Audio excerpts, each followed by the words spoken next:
Welcome, everyone. Welcome to the Ecchi and Chill Show. I'm probably going to have to redo that because music's still playing. Welcome to the Ecchi and Chill Show, everybody. I am Suneater Evan, and I'm going to make my guest wait for a second because we got housekeeping.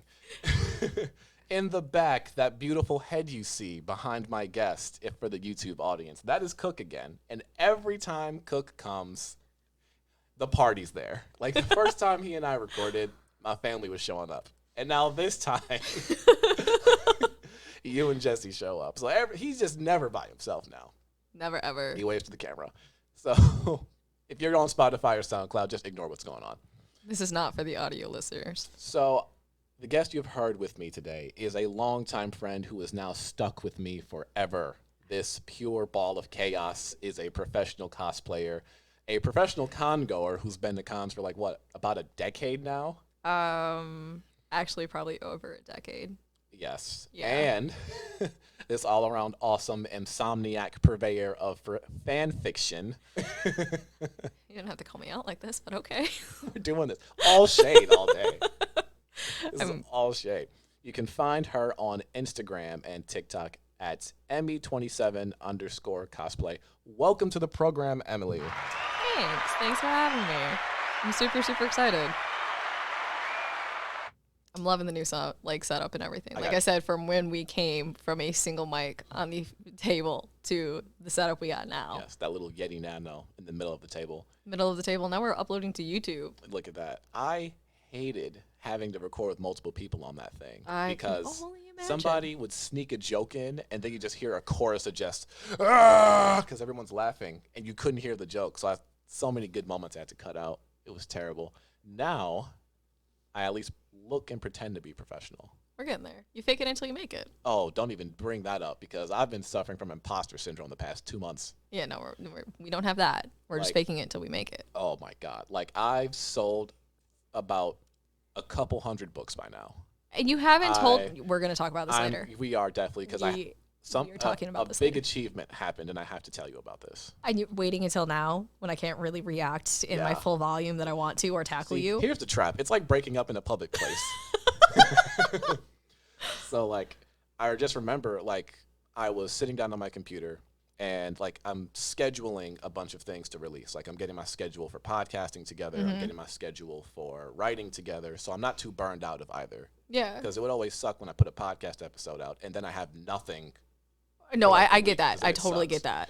So as I was putting the schedule together, I looked at my blank pages. I'm like, Evan, you've podcasted before. You know how to edit videos. You've written stuff before. People have bought it and left a review that said, hey, I liked it. Yeah. Why do I feel like a fucking fraud when I'm just like, all this sucks. I hate it. And you're like, clearly none of this makes sense, but you're like, no, it works. Why am I, you're your hardest critic. Cause I'm the same way too. Of my stuff is shit. This isn't going to work. Nobody clears it. You're like, but you have a relatively successful podcast and your books are doing amazing. I'm assuming because you won't actually tell me how many you've sold now, and we'll have words about this later. Don't worry. Well, I'll tell you about this later. Oh, I hate when podcasts do that too. Oh, you know the thing I just told you about? Yeah, I tell you off mic after I dedicated so much time to it. No, The achievement was one of my works got featured on a podcast, and they actually have a read for it, and it's filth.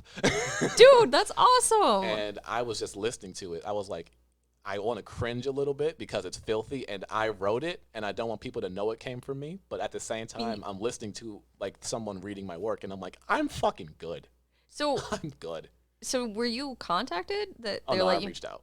Okay. And then because I only asked because when I got that, when I was number 2 on that list for cosplay, which is completely side note, I had no idea it even existed. Really? My photographer messaged me.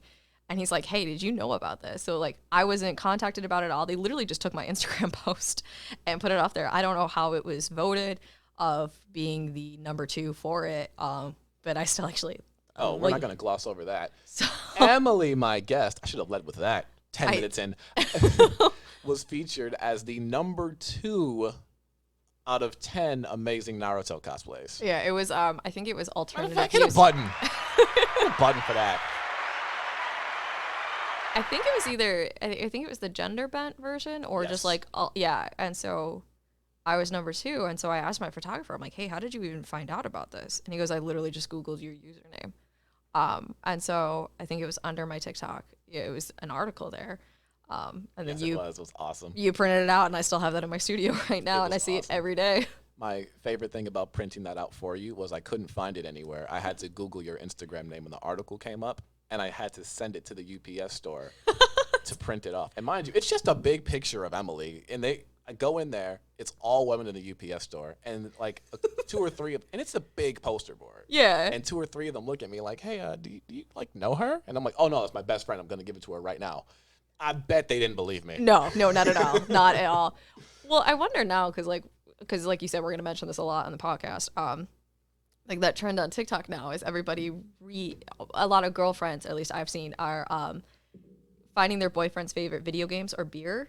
And they're making beer poster or video game posters as their characters in it. Oh, that's pretty nice. I saw one where a girl, I think it was Fallout, she dressed up as one of the people and made a poster for it. And so I was like, well, now that would be more normal of like, okay, it's just another girl being printed on a poster. But, so again, welcome. Really glad to have you here. We have a Thanks. packed show today. It's going to be jokey. We're going to be serious. Ignore the people in the background. They're going to be in the next episode. But I usually ask my guests, where do you want to start today? Because I'm courteous. With you, I need to start with the cringiest DM I've ever seen in my life. I think we're past the point of having to be polite with each other. And I've been waiting for this for hours. All right. So, Cook, I don't like that I can hear you laughing behind me. For context, the girl that posted it is a video game streamer. Unclear on what platform. Okay. I don't know, but I can go on Twitter and find out. Oh. I downloaded it from Twitter. Okay. She received the DM. It appears via Instagram. Okay. And she posted it, and all the replies were just like me. Visible disgust. Oh. Are you ready? Yeah, I want to make sure that like our YouTube audience can actually see my reaction. Pod listeners, are you ready? We're going to do it. Here's the DM. Quote, hey, sorry I saw your profile. And I just thought you looked cute in your picture. I really wanted to tell you that, smiley face. It's really rare to see girls playing video games, haha. I don't know why it's a guy thing, honestly. I'm really, against misogyny, and, I'll be the one in the kitchen making sandwiches. We should really play Left 4 Dead 2 sometime. It's a really cool zombie game with a lot of scary moments, but don't worry. I'll be there to protect you, winky face. Sorry, that wasn't flirting. I swear, I'm just trying to be friendly. I really like your profile picture. Sorry. Was that too far? And there's several more lines of text, but that's what the whole image was. I want to throw up.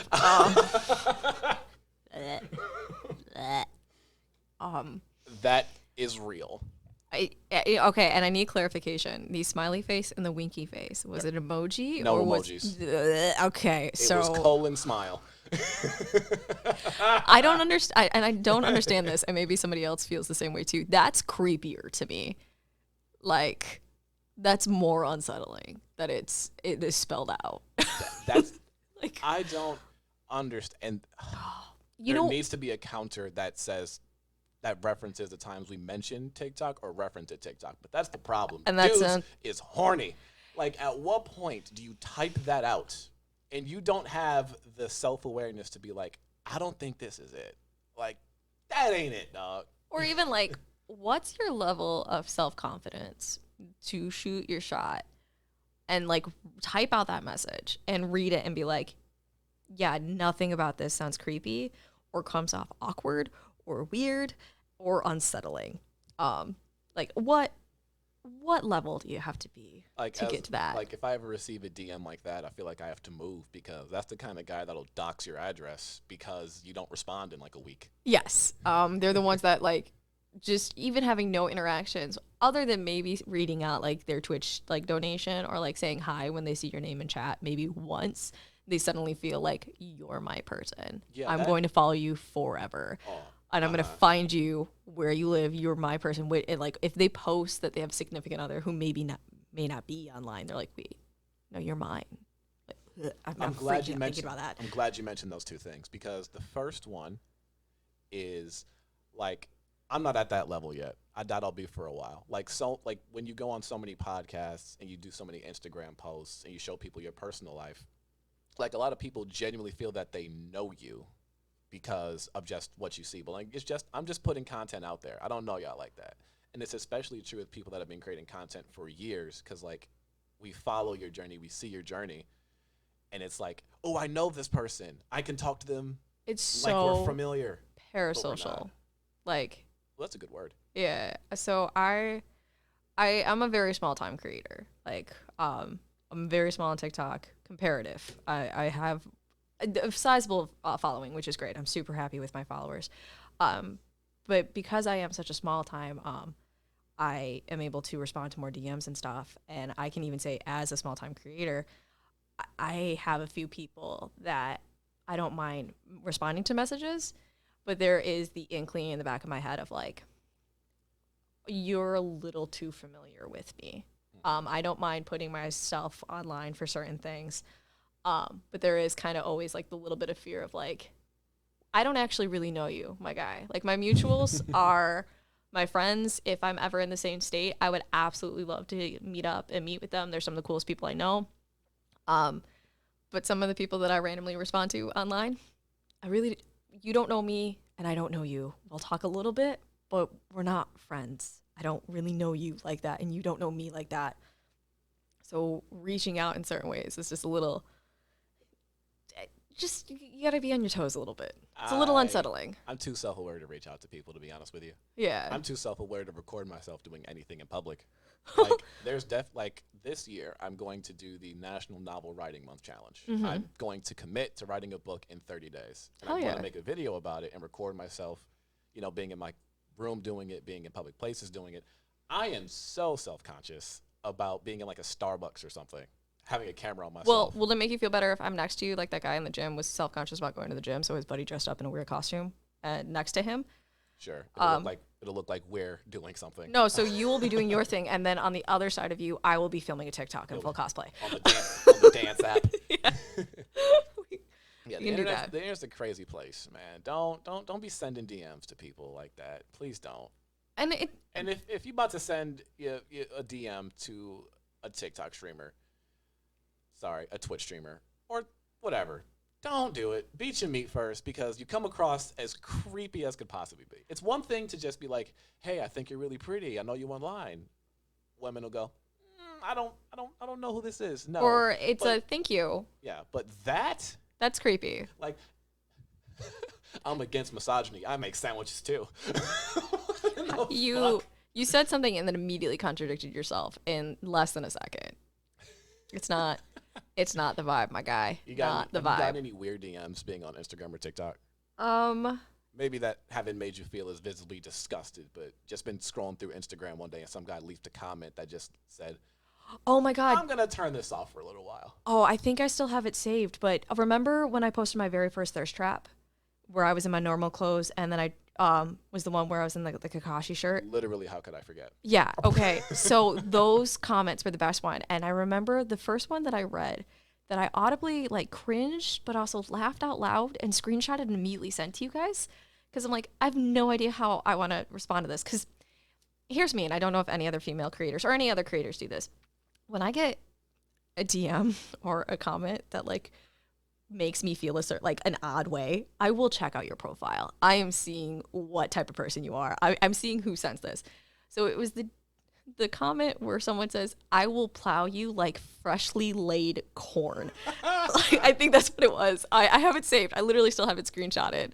That one, out of like the 200 some odd comments I got on that video, was honestly, that was the weirdest DM I've ever got. Honestly, I know I shouldn't have laughed at that, but that one's just funny. That one's funny to me because like it was weirdly creative. Like, so I feel like other cosplayers and other creators will kind of feel the same way. As a female that's been online, I've gotten the completely unsolicited dick pics sent to me. I've gotten that. I have gotten the random, hey baby, oh, hey sweetie, you look really pretty. I've gotten those. Those are like standard DMs. But when I get somebody who said, I will plow you like freshly laid corn, that sticks with you. And that was kind of funny. Like a guy commenting, you without those curves and me without no breaks. Ooh. Don't ever put ooh under my picture, sir. Don't ever. Yeah. Like. But it's funny. Don't ever hit me with the, oh, you and I should watch Hunter x Hunter together. It gets pretty intense. I'll hold your hand. It's like, Yeah. all right, let's dial it back there, good buddy. For me, actually, I have found the most enjoyable and kind of like weirdly odd ones, and I can't remember what video it's under, but one of my Uraraka TikToks I posted, because I had posted like 2 kind of thirst traps in like around each other. I remember I did one as a Uraraka like aged up in college. The comments on that were strange because they weren't flirting with me. It was apparent they were not flirting as me as a person, but as Uraraka. Ooh. And that was so strange because it was just such I can't really describe how that was. It was just an odd experience. Like, I wasn't the person, but it was like Uraraka, and I was like, I wanted to be like, y'all know she's like an anime character, right? Like she's a manga character. Yeah. And the other one, which was great, and I'll have to look it up what video it was on. I had posted it as like Uraraka was flirting, I think, with like Deku or something, and somebody had posted as, because I'm a multi-shipper, and so somebody had commented as Bakugo, like arguing with me as Uraraka that I am like his girl. And I'm like, this is the weirdest thing ever. And then like somebody else chimed in, and like I had like 3 people arguing with each other in my comments as like the characters. Like it was like RP in my comment section. And no. It never got anything gross, but it was just one of those things where I was like, well, that's enough of the internet app for me today. Yeah, and that reminds me of my second point I meant to bring up like 10 minutes ago. But like there's like an extra layer that isn't there when they see like a 2D girl now being cosplayed by like a real genuine person. And it's weird because like it's the same reason, and I don't have science words for this despite being a science guy, who cares? Like it's the same reason that when a lot of girls that are like pretty thirst trappy on the internet, they post that, oh, my husband made me this nice dinner, they'll lose followers. Yeah. Shit like that. Like there's the idea of you in the head of someone watching your content, and then anything that breaks that immersion is completely gone. Yeah. I can tell you that my cosplay TikTok, which is what I mostly do, even in the beginning, like before I really, really started cosplaying at the start of my TikTok career, I did a lot of stuff of me just in my normal clothes, and then I would just be like, oh, this is this character saying this. Or if I did a few things where I was like out of complete makeup and cosplay, those videos actually did worse. Like people didn't recognize me as the characters and stuff. And some other cosplayers and I were like talking about it, how it's kind of weird. Like my newest one that I was posting of Captain Puffy, I do not recognize myself as her. Like I know it's me, but like it's not me at the same time. I recognize you. So, aw, doesn't look like the girl in the mirror, but that's definitely you. But speaking of, let's get some happy shit for a second. All right. Congrats on approaching 500,000 likes. Thank you. I didn't. 500,000. Yeah. Half a milli. Yeah. I milli. I'm corny. I never honestly expected it. It's been crazy. And it's weird because like as a creator, I have so many plot lines and stories that I've put out that I'm like, this is the one that's gonna make it, and they're like, nope, did not take off. And what really set off some of my videos I was making was so Sammy Senpai cosplay, yeah. Shouts out to Sammy Senpai. Yep, on TikTok and Instagram, they actually did a storyline of an AU of Kakagure and My Hero. And I messaged them, I'm like, hey, can I do a version of this? Like, I'll credit you and everything, but I would like to do Uraraka. And they're like, yeah, go for it. And I did, and those videos took off. Like, I think I got 180K like views on one video, which I'm so proud of. It's one of my favorites. And then around the same time, it's just funny because you expect like certain videos to go. And then I posted one video of Deku, and somebody's like, where's the part 2 to it? I literally hadn't thought of a storyline at all. I hadn't even filmed with him in like 6 days, because when I film cosplays, I find a bunch of audio, so I'm like, oh, this works. And then I film all of that, and like sometimes I'll have a storyline already planned out. Most of the time I'm like, whatever, here's videos. So this person was like, hey, and like comments were coming in of like, hey, where's part 2? Where's part 2? So literally out of like the 20 saved videos I already had filmed of him, I figured out how to make a storyline for that. Yeah, that's just part of being a creative, you know? Like, you just genuinely never know what's going to take off and what's going to flop. Like, sometimes you'll put, like, a bunch of time and effort, and you know you're getting money when you're making this. You know you're getting your bag when you make this out. And it's just, like, bombs, no views. You're like, this is fine. This is fine. And then you're just like, oh, well, you know what? I'm kind of fond of this. I'm comfortable enough to post it. And you post it, and it gets amazing reception. And you're like, what is this? I didn't do anything different. Yeah, I did nothing. And, like, right now trying to figure out, like, the algorithm and stuff of, like, one's good. Like, I'll go to sleep. Most of the time I post before I go to bed because I work the night shift. And then I'll wake up in midday, and I'm like, what? And then other times I'm like, okay, that's fine. It's an off day. So, we're gonna keep coming back to TikTok. It's a thing. It's where most of my career's at. What got you into cosplay? Like, what got you started? So, and then the follow up is where to start at all. So, this is gonna show my age. So, you're born in the 1900s. We know. I know, right? But I started cosplaying in like the early thousands. So I got into anime at a very, very young age. One of my cousins, her and her sister were both very into anime and manga. So I started reading and watching when I was a kid. And I remember Fruits Basket came out, and we read all of it, and we watched all of it. And so I started, like, picking up stuff. And it was back when, like, eBay was the only place online you can buy things. Shouts out to eBay. Thank God for eBay. So I bought that. And then it was actually my cousin who found out about Youmacon, which is Michigan's big convention. And I think it was only, like, the second year Youmacon existed. I have no idea how she found out about it. She's like, hey, we should go. And we were 15 at the time because we had to get our parents' permission. It was in a single 4-story hotel. There's only like 4 rooms for it. I remember I cosplayed as Itachi. It was my very first one. I posted a picture of my throwback on my Instagram, and I had to custom order the entire set from eBay, which I found. It was like my birthday and Christmas present because it was so stupid expensive back then. So I started cosplaying from there, and I really found out a lot from like YouTube and some back when LiveJournal existed. If it still exists now, I don't actually remember. Yeah, did you just unlocking memories? Yeah, I had, and I wasn't even on LiveJournal. Yeah, so LiveJournal and DeviantArt is where I learned a lot of stuff. Yeah, shout out to my dead account that's somewhere. This is why I need a staff like the fucking Try Guys or Joe Rogan, where I could just be like, hey, Ashley, look that up. Is DeviantArt and DeviantArt's still a thing because I tried to log into my old account a while ago, but that email's done. Find my old Tumblr. Was that a thing? I think I had some stuff on there. Kidding, don't look at my Tumblr. Please don't look at my Tumblr. It's deactivated, please. Anyway. So that's really how I started was my cousin got into it, and then I was really into it. And then kind of like the running joke on TikTok where nobody talks about the middle phase where you were emo as a kid, when you're, an anime nerd as a kid, then you got bullied so hardcore for it. You got rid of everything. So like I dropped all of it in college. Dropped everything. And then you and I were hanging out. And we're like, hey, we should go to con. And I remember turning to you and Edgar, and I was like, ayo, so this is either going to be a great way to just close everything in my anime world, on my manga obsession that I've had since I was like 6, or it's going to reopen everything and is going to suck away all my money. And I think we only went to Sunday Con that day. Yes. We got in the car after dropping so much money in Artist Alley and doing everything.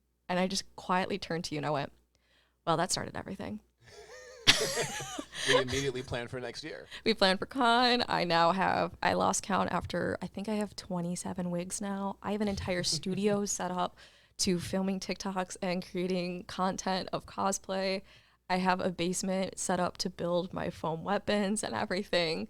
But I don't regret it at all. And like I said, I'm only a small-time creator on TikTok, and it just cosplay for me is so much more than I need to be popular and make money. I enjoy so much more of the storytelling aspect that TikTok allows you to do. You can kind of do it on Instagram with Reels and everything, but Reels is really just them trying to copy TikTok. And I think for a lot of newer cosplayers, that's a great outlook and an ability we had with cosplay that I never had growing up. Like, there was no groups of people making heartbreaking stories or amazing love stories of cosplayers, of characters and stuff as kids. That just didn't exist. Like, there were some AMV music videos, or there were some, like, cosplay like short films people made. The amount of AMVs that just popped into my head with Linkin Park "Numb" in the background. I actually was thinking about you. So I was re-listening to one of my playlists, and 3 Days Grace Riot came up. Oh, Lord. Or was it Pain? It was one of the 3 Days Grace song, and I just remembered I used to watch an AMV that was the Akatsuki playing that. Like that was like the whole theme was the Akatsuki. And I just thought, I was like, oh, Evan's rolling his eyes so hard right now, and he's just angry at me, and he doesn't know why. And this is it. I had the urge to send you angry emojis. Couldn't tell you why. I just had the urge. I just had the urge. You were doing something. But while we're here, I need you to look into the camera with me and say these words with me.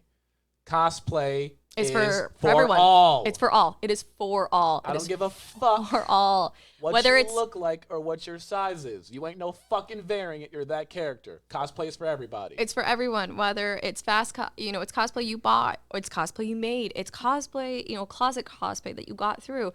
It's somebody that you had a normal wig for, or you just pretended you didn't have a wig. You can cosplay is for everyone.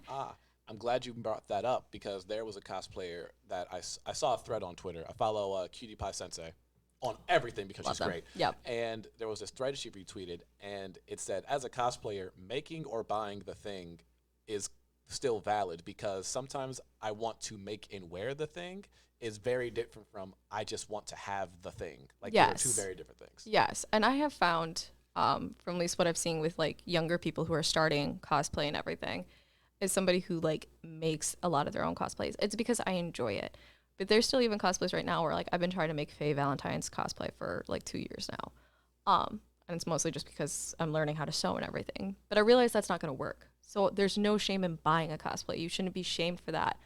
And I've noticed a trend of people like having an issue going like, oh, I want to cosplay this character, but by the time I can afford to get the cosplay and stuff I need for it, the trend's going to be dead.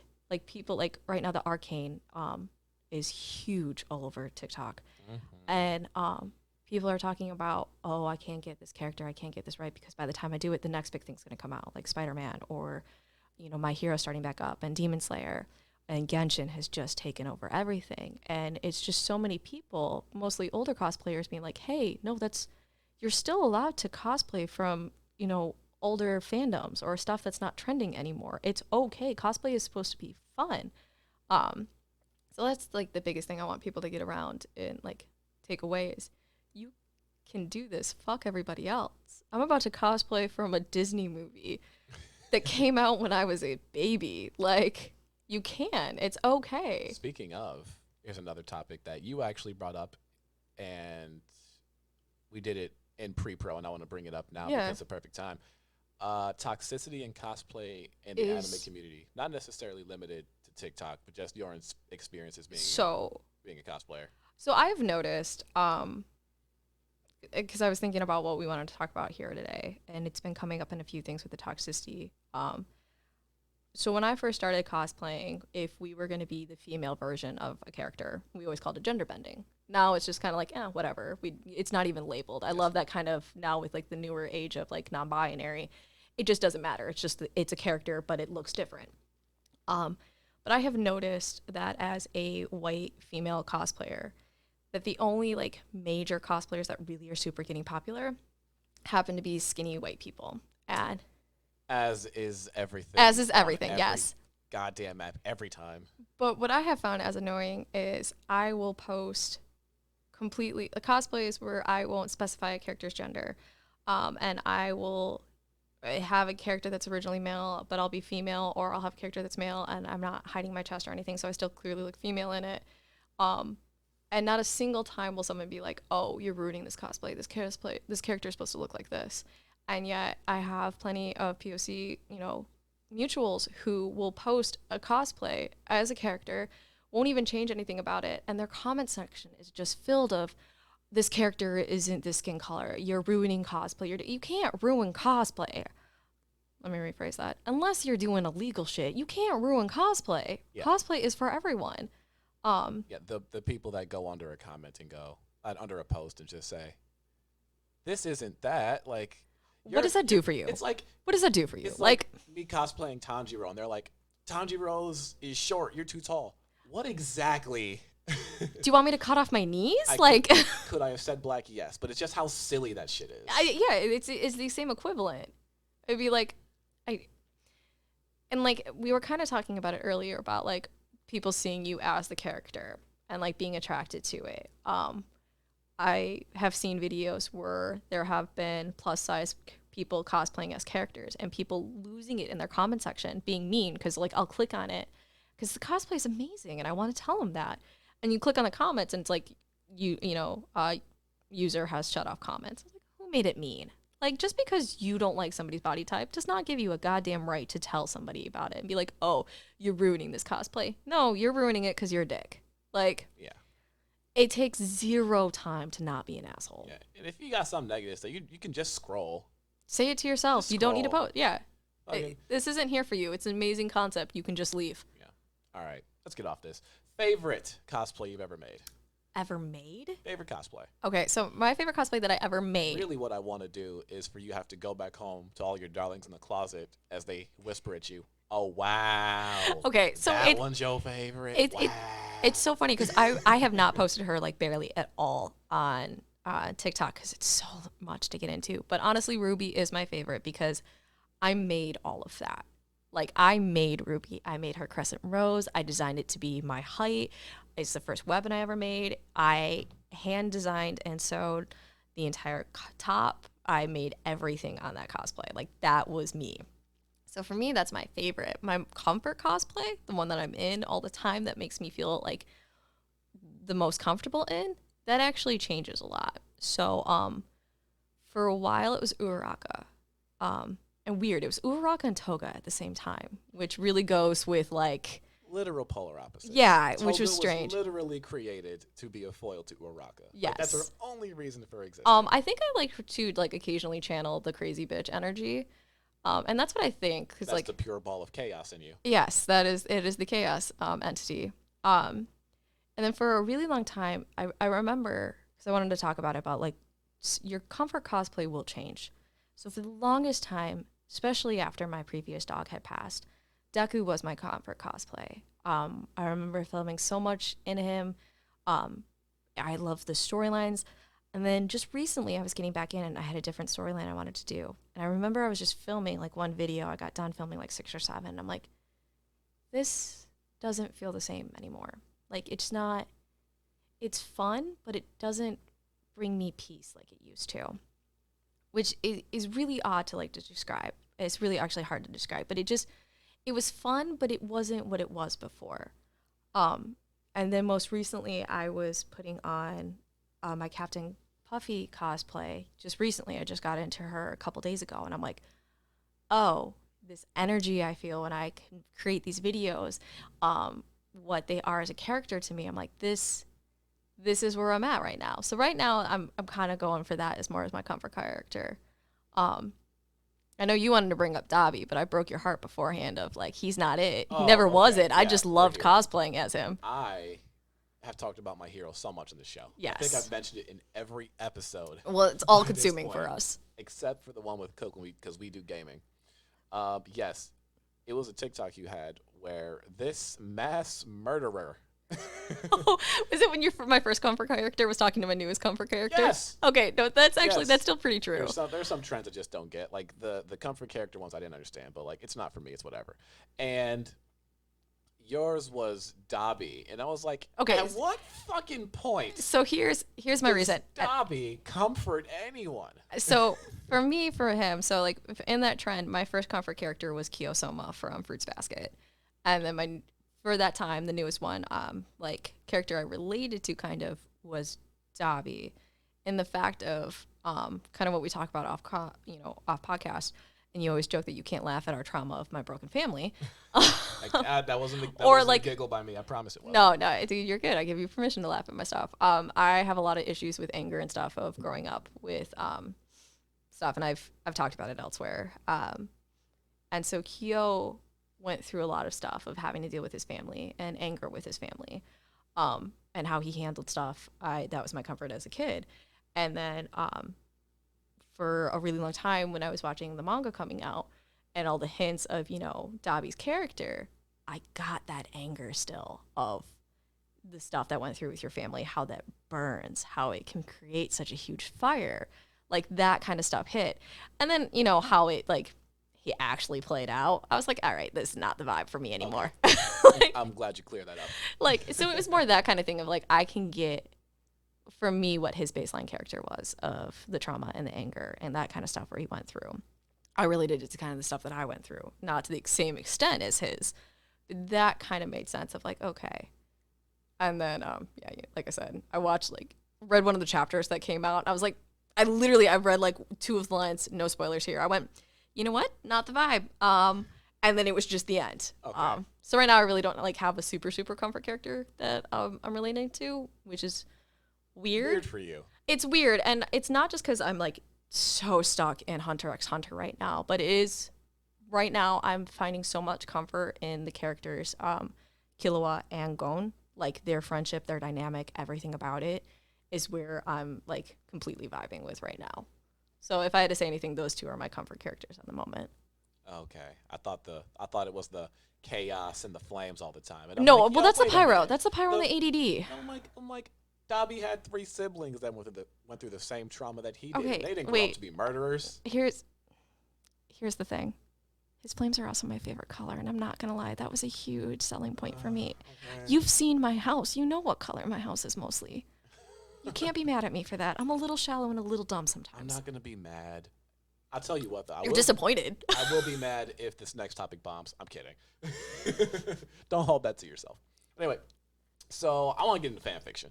I am so excited for this. When you said Let's get this, into let's fanfiction. let's do this. So I come from a fan fiction background. Yep. I started writing. That's actually how I started writing. I started writing and reading fan fiction back in 2010. Back one of my high school friends was like, "Oh, I'll be reading fan fiction." And I was like, The hell? "Excuse me?" Yeah. And she was like, "Oh, fanfiction.net." And I'm like, "Excuse me?"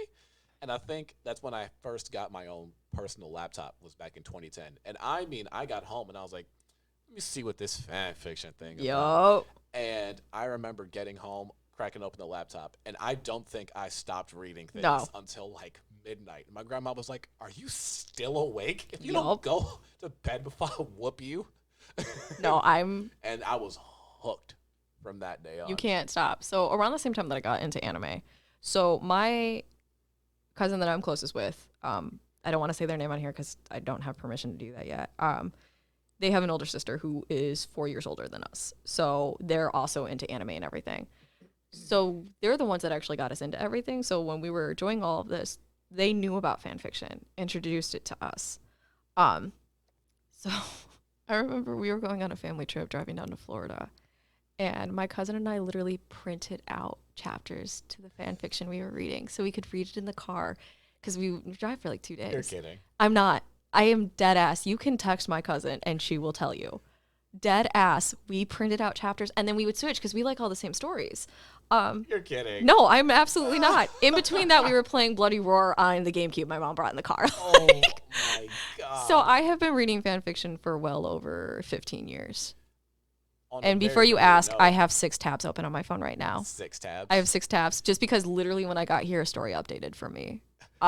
So I have that open. Last time I asked, it was 15 tabs of Well- different fics open. Well, because I was going through because the genre I was reading right now, I had read all of the stories, and so I was just constantly had the tab open to click to see if any new stories had updated. So I was going through I had my bookmarks open, and then I was opening up the bookmarks that I liked and was rereading old stories.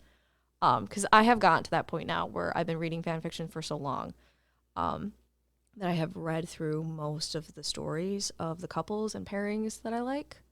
That I'm just waiting for the updates. Oh, of we're the new going to ones. get into so much more fan fiction. Yeah, we can But honestly do an I entire love- episode on this. I enjoy the pipeline of fan fiction where you've read so much, you're so deep into the fandom, but you can't separate what's fandom, what's fanon from canon anymore. You're just Yeah. like, wait a minute, did that happen?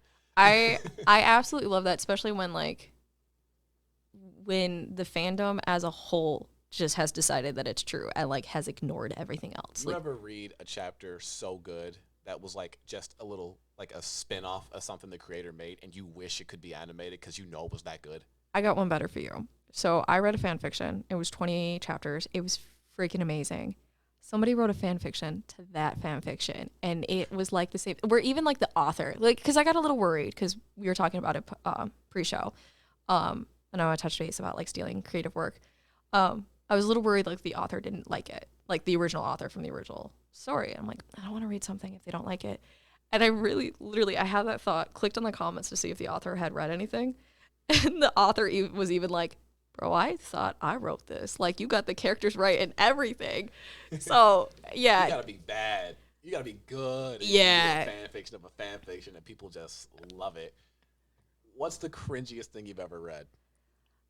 I'll go first. Yeah, oh, please. You know the infamous My Oh, Immortal. okay, no, okay. Other than My Immortal, which, side note, viewers, YouTube, look at me in the eyes. Audio, I'm so sorry. Look me in the eyes. We went to Con 2019. He already knows where this is going. We went to Con 2019. And this is going to be next. One of the panels we always go to is cringiest fanfiction. Because, give me that cringy, just garbage. Give me it. I eat it up. So My Immortal is the infamous, my name is Enemy, Darkness, Dementia, Raven Way. So the panel is 3 people are up there reading the fan fiction. And this woman starts reading it. This motherfucker next to me is mouthing it word for word. The woman catches eye that he's mouthing it, stops and goes, "Do you have this memorized?" And his girlfriend and I are on either side going, "Yeah, he does." And so sure enough, we actually like end up going back to the hotel after that night and we're like read the next like 6 chapters because I haven't read it since the first chapter came out. It's so bad, it's good. It's awful. It's funny. Well, but then the very next year was Shrek X Lightning McQueen X Donald Trump X. That was the same year. Was it the same year? It was the same year. It was the same year. Yeah. Because I reached into my boot and pulled out the vodka and just started drinking it straight because that was the only way I could deal with the Shrek verse. Allegedly. Donald Trump, allegedly. I'm over 21. I'm well over 21. Was at that time too. AL3 got something wild. There was one story I had read, and I literally saw the name of it in the tags, and it's just, I'm here now. I have to read this. You also know about the dead dove do not eat tag, right? Sorry, what? Dead dove do not eat. It pretty much means that it's going to be some really crazy shit. Don't read. Oh my God, I've never seen that tag. Oh, weird. All right. I just added myself there. Anyway. Just tell on yourself while you're at it. No, there was one fic, and I was just scrolling and saw it, and I had to read it. It was Pegged by Palin, in which Donald Trump is pegged by Sarah Palin in front of Vladimir Putin. And you texted me about that. I wanted to stop reading so bad. You can't. But like it was. It's like a train wreck I'm on gonna fire. vomit in my mouth when I say this. It was actually well written. That's the worst part. Like if you just changed the names, I'd have been like, quite tasteful. I think that's the worst part because like you asked me what my worst fan fictions are, and I've read plenty. I've been on LiveJournal. I've been on DeviantArt. I tried to read Wattpad for a while because I was so desperate for fan fiction, and I was like, oh, that's your first problem. Yeah, no. I was like, okay, well, I've read everything on here. I guess this is like, and somebody would. What got me was I think it was on Tumblr. Somebody was like, "Oh, Wattpad's better than AO3," and I was like, I can't believe that. So I got to see it. That's a Texas-sized nope, good buddy. Yeah, and then I started reading some stuff, and it's hard because a lot of the people that are writing it as like, oh, it's from this character's POV, and it's a lot like My Immortal in the fact of like, my name is so and so in parentheses if you don't know who this is, blah blah blah blah blah blah, that kind of stuff.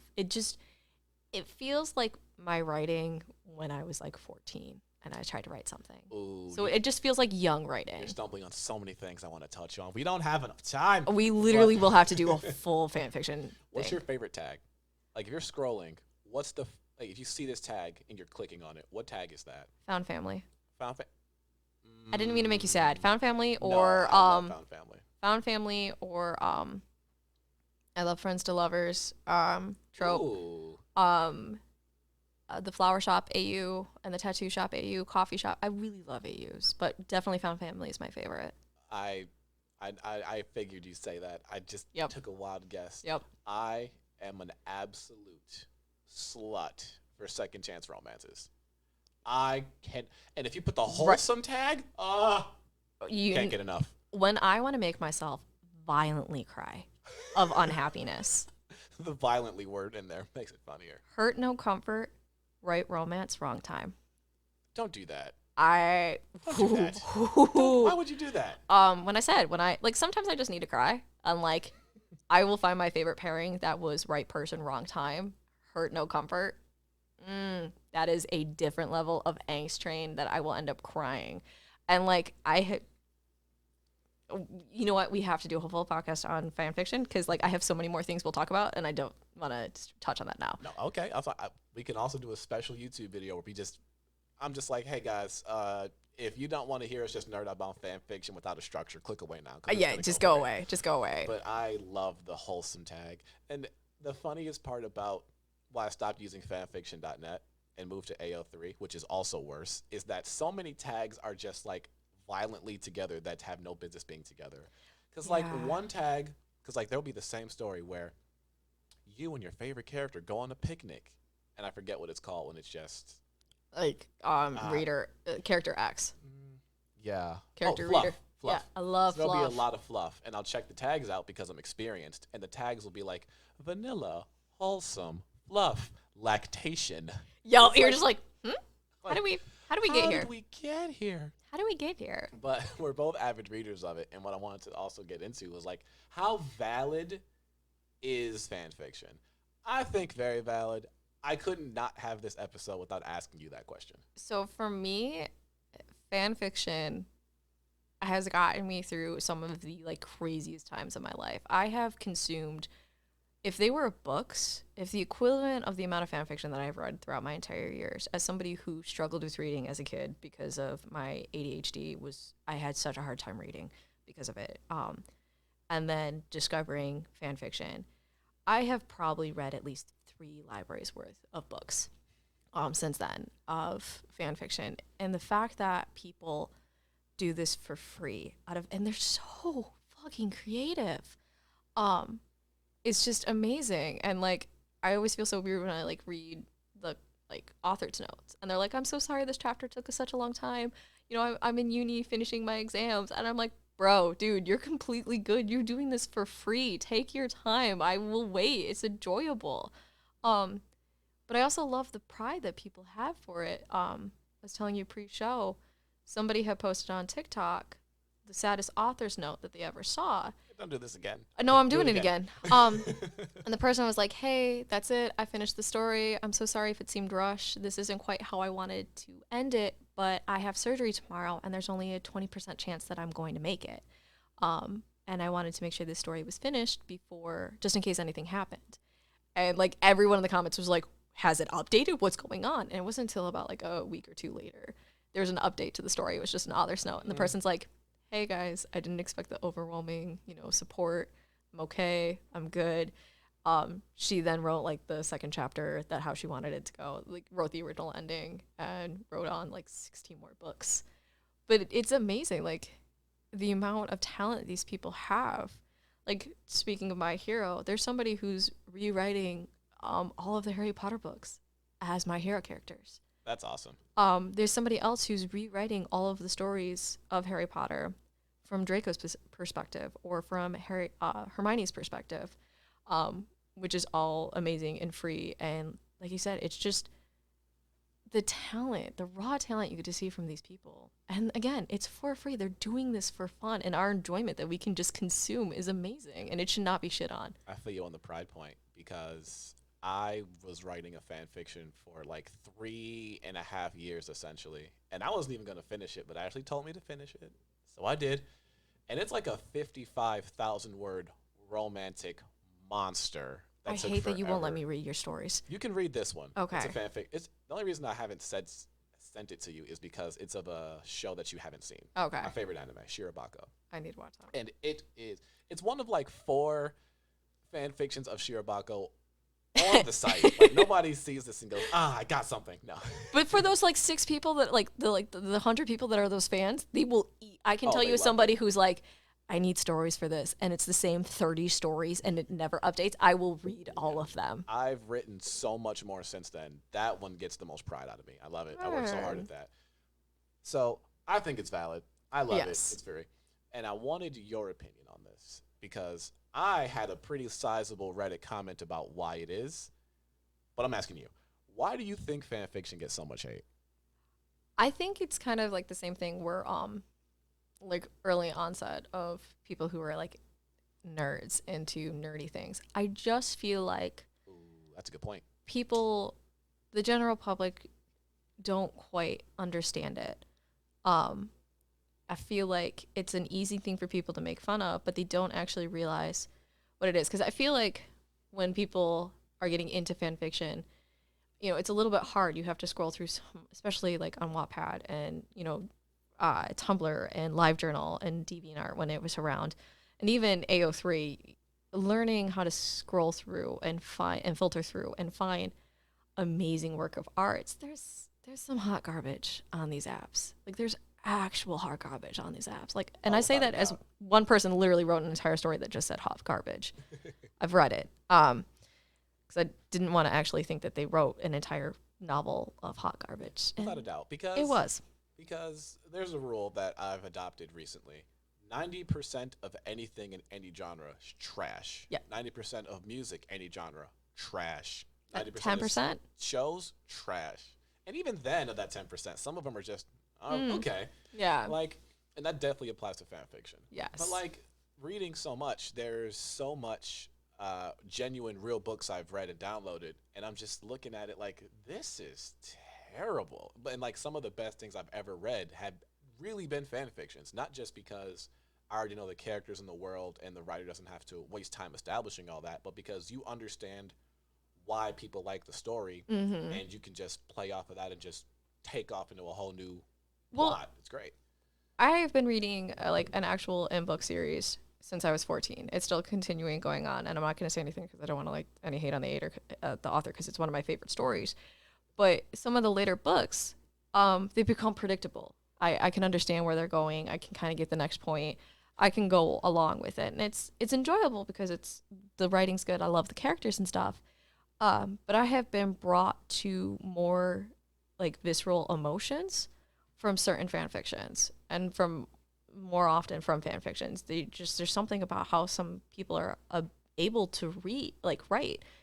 It's just amazing comparative to some books where it's like, this is trash. Like, I'm on book TikTok, and I know there's some books that I read that were on there. I'm like, all right, but I'm going to give this a shot. And I've read, and I'm like, I'm an avid smut reader too. So I read it, and I'm like, this was actually like awful. Like, this is terrible. This wasn't even like well written. Like, none of this is good. And yet I'll be in fan fiction, and I'm like, all right, you people can write stories. I have such a love-hate relationship with Book Talk. Me too. And I think Book Talk has a love-hate relationship with Book Talk. Oh my God. I feel like if you've ever listened to like a person of color, like there was this woman I was a big YouTube fan of, but she stopped uploading regularly and I kind of just lost track. She was talking about her experiences on Book Talk and just how toxic it is. And I'm like, y'all just talking about books and reviewing. But then that's just how YouTube little circles and niches go, where people are just terrible people. Yeah. Never know your idols. No. No. Never know. But like, so many books, I'm like, oh, I read that one, that's good. And then I read that one, that's terrible. Why would you like these? Yeah. I don't take recommendations from these people. I take them with a huge grain of salt. Like, but when it comes to fan fiction and why people make fun of it, I think, again, it's just one of those things where it's still just like a huge unknown. I don't think people realize the huge community that these stories create and help, go forward. The AUs of AUs and the comfort that, you have these characters that people find comforting in the anime, and to write out a story that you can plan out the way that you would like it, to give your characters a happy ending if you want to, or see them get the ending you think that they deserve. I think for a lot of people, heals a lot of hurt. And I just feel like the general public just don't quite get that. I think they just are like, oh, it's whatever, it's nerdy, it's reading. But I also think still for a lot of people, reading is such a nerdy concept for them. Like, even now, Americans don't read. Americans don't read. But like, even now, like, if I'm reading a romance novel and like work or anything, or I'm at home or I'm around family, it's the stigma of, oh, it's, you're reading another, romance novel. Yeah, I like knowing that it's going to have a happy ending, and the characters are going to ride off into the sunset, and it's going to be okay. Like, so what I read? Like, what? I read two genres, and I remember telling this to you, like romance. I love it, but like there's so many of them that just aren't very good. Because it's like what? I was gonna say, have you tried reading romance novels written from the 80s? Because my mom watched me read romance novels written from the 80s, and I almost yeeted that book into the fire. We were camping. The amount of it was like a domestic abuser's checklist. Oh. But it was supposed to be like, and it was weird because I love this author, but like mom's like, the times have changed. And I was like, okay, that went from what a good potential suitor would do to this is borderline stalking and abusive. Like I said, my mom literally was laughing, audibly laughing at me with my face of pain of like, nope. Wow, I do understand that a lot of these little tropes and things aren't for me because like it's a fantasy. Romance is like 90% targeted towards women. I'm like, let women have things. If there are some women that fantasize about a man that wants them so bad, they'll kill other people to do it. Let them have it. Yeah. Let them have it. Yeah. But like, I'm not gonna shit on it. Yeah. But, like so many romance books are just like, that's what that book did. I'm gonna recycle it. But you mean like 50 Shades of Grey? Ooh. Twilight bringing on the 50 Shades of Grey, bringing on literally every other trash that we've seen afterwards. Oh, every trope you've ever seen. Everything. The brooding hero in the back, just. So I have 3 reasons why fanfics get so much hate. Let's see if you agree with them. Okay. Number 1 is elitism. So many people, so many fucking writers, well, professionally at least, are just absolutely elitists. Like, a lot of those people feel that not creating your own world, not creating your own characters, not creating your own plot lines is a bit beneath a person that genuinely does all of it themselves. I mean, that, like, I get where that comes from. I've never thought of it as a writer perspective, but that's the difference because I'm a consumer and you are a writer. I can see how that could be elitist for some people, but also if you feel that way, eat a bag of dicks. That's what I'm saying. Like, a lot of people go, fan fiction's good for practice. And it's like, well, what if it's just a hobby. Like, and I've really had to struggle with this, is your hobbies aren't necessarily supposed to make you money. I want to make you happy. I want to write and make money. Yeah. But if it's like, Evan, you're just not that good, I can live with that. I'm yeah. trying to be better at it. Like, I've never become a Twitch streamer because gaming's for me. I don't want people sitting as I'm just talking to myself, making up scenarios for all the character NPCs I see. Yeah. Just being dumb, doing one mission for like an hour because I want to take my time with it. But like, so when it comes to writing, a lot of those people just feel that, well, I created my whole world and a magic system and these characters, and you just had Steve Rogers go off with Tony Stark into space. I think I'm better than you. And that's a fan fiction I read, by the way. No, I know. I think I know that one. And like, they just feel just so uppity about it. And I think that's definitely why fan fiction gets so much hate. Yeah. And plus, a lot of writers don't like when you take their characters and write a different plot with it because I straight up know authors who they get insulted by it. Like George R.R. Martin, the creator of Game of Thrones, he knows his work is getting fan fictioned out. He hates it though. Well, that was back on like the really early days of fan fiction. Back in like when I first started, authors literally had to write, every author's note started with, I do not own any of these characters or this work, do not sue, because I can't remember which author actually sued a fanfiction writer for defacing property or something like that because they wrote a fanfiction over it. And like, I can understand you can be protective of your creativity, but at the same time, this person was just doing for fun. They made no money off it. Yeah. Like, I just like your work. Like, it speaks to me on some level, and I just did it. Like, I don't understand the issue there. And like, no one had like reached out being like, hey, don't do this. Like, a lot of people, there's great, like the series I was telling you about that I've been reading since I was 14. I would love to read fan fiction about it. The other straight up's like, hey, I don't like people writing stories about my characters. So there's like a few people that have like written some short stories that I've seen on like a Tumblr and stuff. There's like no stories about it because the author was like, hey, no, don't do it. On a side note, if you're a fan fiction writer, don't ever send your works to the author. They hate that. No, don't do it. Don't like, hey, I like these 2 characters. Here's like a 1,000. Also, if you're writing it, fucking yeah, like, please. Also, if you're writing it about yourself. Real people, like creators and stuff, like content creators, make sure they're comfortable receiving that stuff. A lot of people are okay with you writing about it, but they don't ever want to read it. Because most of the time you're pairing them with their friends. They don't want to read that shit. So I got another one. What's up?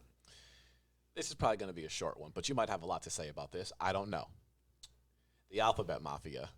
Most ships are gay, and most people don't really seem to fuck with that. Your thoughts?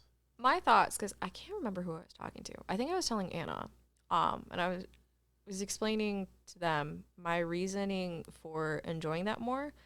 In mainstream media, for me, I have always found the female characters that are written, outside of a few, very lackluster. Agreed. They're very much all like boy crazy, or they just don't really have too much of a personality, or the relationships, when they do have them, are just very like, it just seems very flat.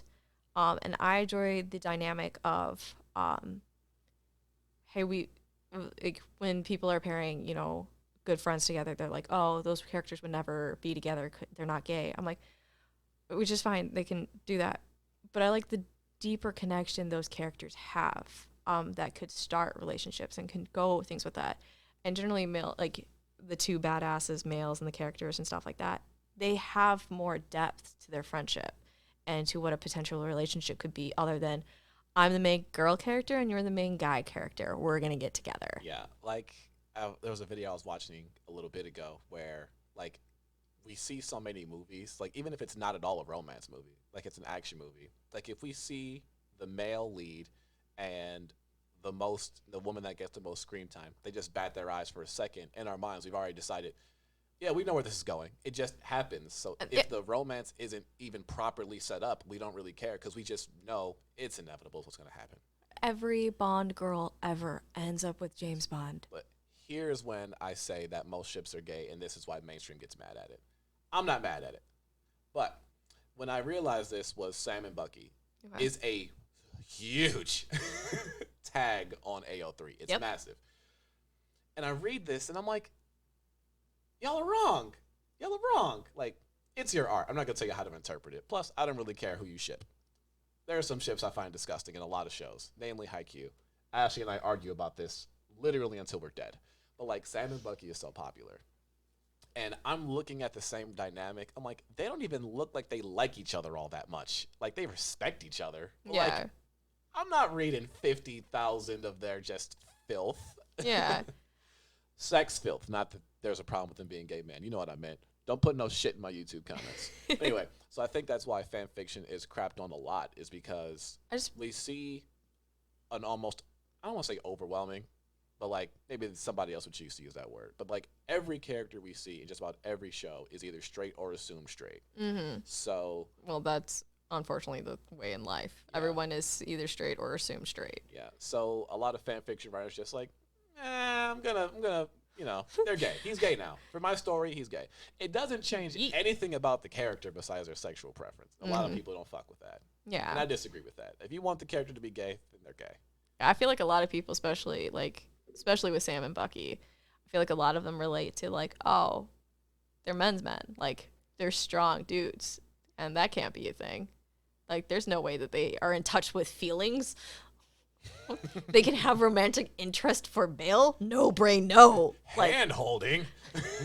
They want to hold another male? I think that's like a huge issue that people have. God. What stand-up comedian said it? He was like, I hate when people say gay guys aren't tough. They fuck men. I've never heard that. That's awesome. All right, if I find it, I'll send it to you. All right. But lastly, here's the other one I had. And this one, I know for a fact you're going to agree with this. Most fan fiction writers are teenage girls, and we know how society treats teenage girls. I believe Wilbert Shute said it best of there is not a single thing teenage girls can have interest in without everybody shitting on it. Yeah. Like, again, I say, part of me, if you're on the internet, you're going to get joked on. Oh, yeah. That's just how it is. Like, that's it. You're getting these jokes. But, like, when it comes to what young girls like, it's like they genuinely can't have it. Like, I laugh my ass off at the girls believing in astrology and the crystal jokes. I like it. But then I'm like, okay, you're done. We're good. We get it now. Like, you're beating a dead horse at this point. Yeah. Like, when it first came out that Mercury's in Gatorade, and that means I gotta go somewhere because her chakras are off. Like, that shit was funny. But I'm like, okay, it's been like 2 or 3 years now. We can move on to the next thing. Remember how much vitriol Justin Bieber got back in the day when he was just making music for teenage girls. Mm-hmm. Like, think about that for a second. Like, they was mad at a 14-year-old boy for catering to that audience of 14-year-old girls. That shit was nuts. Like, and then I always try to think of this too when I argue with somebody. Or like, oh, it's so stupid that, you know, teenage girls like this. And then I want to be like, all right, well, you're a grown-ass man. Why the hell do you care so much about what what teenage girls like? Hard agree. Why do you care? Oh, all teenage girls do this. Yeah. I knew a bunch of 14-year-old boys when my brother was around that age that would have lost their mind if their hot pockets got too hot or they lost in a video game. The rage quit. You don't see people losing their mind of being like, oh, teenage boys, they only freak out about this kind of stuff. Like, it's not funny. I don't need to shit on teenage boys for liking sports or liking anime or liking, video games and stuff as their entire personality. We don't need to shit on little girls for doing this, teenage girls for doing the same. Yeah. Like, grow up, find better material. If you're not funny, just say it. Yeah, like, you can joke on it, but, like, at a point, it's just like, stop. Yeah. I don't know. I wish I had a better way to put that. It kind of reminds me of, like, and this is kind of a side note, of, like, all of the TikToks and all the videos where it's, like, girls making coffee, and then I fucking hate these videos. Or, like, girls on their period, and they're making, like, a meal or a drink, and they pour, like, an entire gallon of ice cream in it, and then, like, the chocolate. I'm like, that's not funny. That comedy's not funny. Yeah. So you're talking to the one girl who is a pick me girl, like that's not. Oh my god, joke's dead. I initially didn't. I'm not gonna say didn't like those videos didn't really bother me, but then I think when Vine kind of died and they had to do YouTube things, like those same creators putting wigs on and just being loud impersonating black women, like that bothered me after that point. Like, cause I don't know how to explain this to you. I think I don't know how to do it now, but I can see the difference between you're just making a joke versus this is how you really feel. You're just putting it out in a funny way. You said that with your whole... Yeah, no, they're saying it... Here's the thing. Before, it's like, okay, you think this is kind of funny. Like, the guys are like, oh, I'm going to be a girl for the video. Let me put a dish rag on my head. Just show I'm a girl. Compared it to the people, like, on Vine and stuff who were saying that, who were... having the black accent while they were acting like a girl. Like, you said that with your whole chest. Yeah. Like you said that from a deep part of you. Like you know what you mean. You're saying something very mean. You're just passing it off in a funny way. Like, haha, you're supposed to laugh. So when people call you out on it, you're like, God, this is good. It's a joke. Mind you, if I hear another fucking stand-up comedian, now I'm on a rant. If another fucking stand-up comedian goes, oh, we're being silenced. We're being canceled for this. And they make their whole stand-up special about this is real raw. I can't censor this. This is offensive. It's like, shut the fuck up. No. You're getting paid to make jokes on stage. You can handle somebody saying, I didn't like that joke on Twitter. Like, yeah. Go away. Like you said, you're putting yourself on the internet. You open yourself up to certain things. Like, every so often, I do get mean, hurtful comments, especially, like, pointing out things that are, like, weirdly insecure. I'm weirdly insecure about. I'm expecting to get those type of comments because I'm online. But at the same time, like, I just move on with my life. That's different. You do cosplay. But it'd be one thing if you made like serious sketches and somebody was like, that's not funny. It's like, all right, fine. Yeah, you just like, move hi on. Guys, I'm Momo, and they're just like, ugh. But like, I've actually even seen like content creators. Like, I've seen a comedy show where the comic was in the middle of writing his special, and he was like figuring out jokes. So he had like a stack of note cards that he was going through, and he goes like, hey, I'm just letting you know I'm preparing for my next tour and like my next like recorded show. Like, okay, cool. And he told a joke. It did not land. And he literally went, well, and just like yeeted 3 of the the note cards. He's like, well, that one didn't work. You aren't going to like these next ones then. That's how it should go. If somebody's not laughing at your joke, change the fucking joke. Agreed. Get some new material. Yeah. So there we go. Yeah. So can't have shit. Yeah. Don't shit on fanfiction. It's an awesome escape for a lot of people.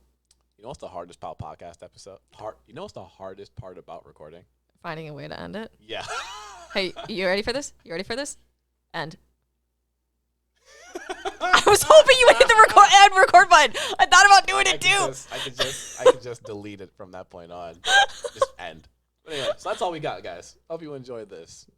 Thanks for having me on the podcast. This is a lot of fun. Yep. There definitely has to be an episode where just like we're gonna talk about cosplay the whole day. No structure. Just it's cosplay and then we're gonna talk about fanfiction. Yes, because we'll need to talk about the intellectual properties and all that stuff that we were talking about before. Oh my God, there's not enough time in the day. No, there's not. Thank you for listening to the show, everybody. Thank you again, Emily, for joining. You can find her on Instagram and TikTok at Emmy27_cosplay. You can find me on Instagram and here's another social media I have, but you can find me on Instagram, and Twitter at E to the Boogie. You can also find me on my anime list at Suneater Evan. Let's talk about anime. So thank you guys for listening to the show. That's all I got for you today. Hope to see you in the next one. And we're going to have Demon Slayer play us out.